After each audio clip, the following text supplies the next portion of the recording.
All right, so here we are at the orange grove. We've got 160 Satsuma trees that we planted just under 2 years ago. And we planted 3-year-old trees and 1-year-old trees when we planted. Satsumas were the variety we chose for their cold hardiness. They do well here in Northwest Florida, and it's an excellent orange. We know that it's going to be something people are excited to come pick their own, find at farmers market, find here on the farm. It's great. I'm going to walk towards one. I see them coming in already.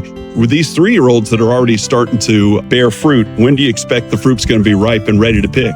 We'll have some fruit. This variety actually comes in the winter, December, January, and we will have ripe fruit this upcoming winter. But with the trees being young, obviously, it won't be a full yield until probably the following year. Isn't that beautiful? For those of y'all who are watching this on the podcast, that color is somewhere between a lime and an avocado.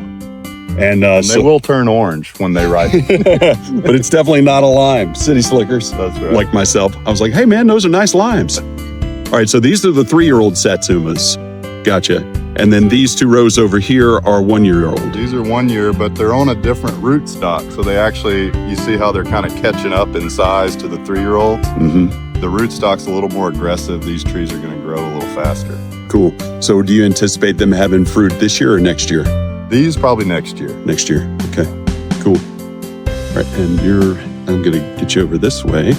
All right, and then there's a look at the barn and Tyler, our expert and beekeeper.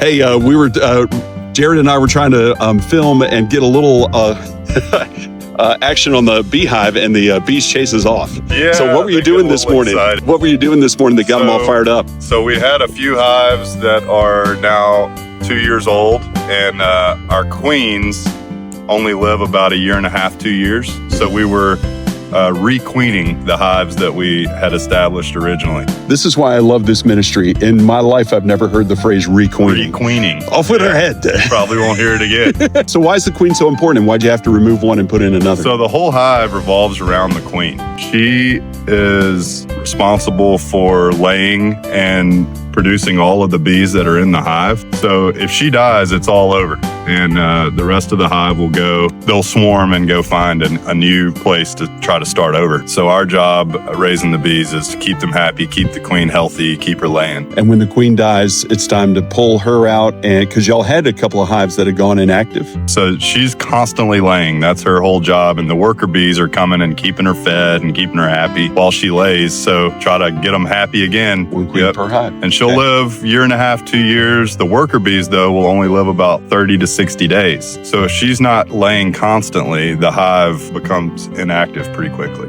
So tell us a little bit about the honey, and then I'm going to flip it over to you to talk about, if you're okay with it, talking a little bit about how we're going to use that to generate revenue for Ruth Lake Farm. So the honey that the bees produce will be sold here at the farm through our online store, farmers markets in the area, local shops. And the hope with everything we're doing here is to raise money and awareness for Safe in the Panhandle. Bees are great too because they continuously produce. We can invite other people in to learn. There's an education component to it. And this is good honey, right, Tyler? It's incredible honey, wildflower honey. We're just fortunate to be on a piece of property that has all the right things growing to make great honey, amen. you know? Amen. And the wax will be used in soap and candles made here on site as well. Oh, right. So circle of life. Exactly. Well, we didn't even talk about the soap. I guess we'll get to that in just a minute. All right, Jared, you want to add anything? If you look and see between the blueberries, the honeys, and then the oranges that are this is a pretty sweet setup.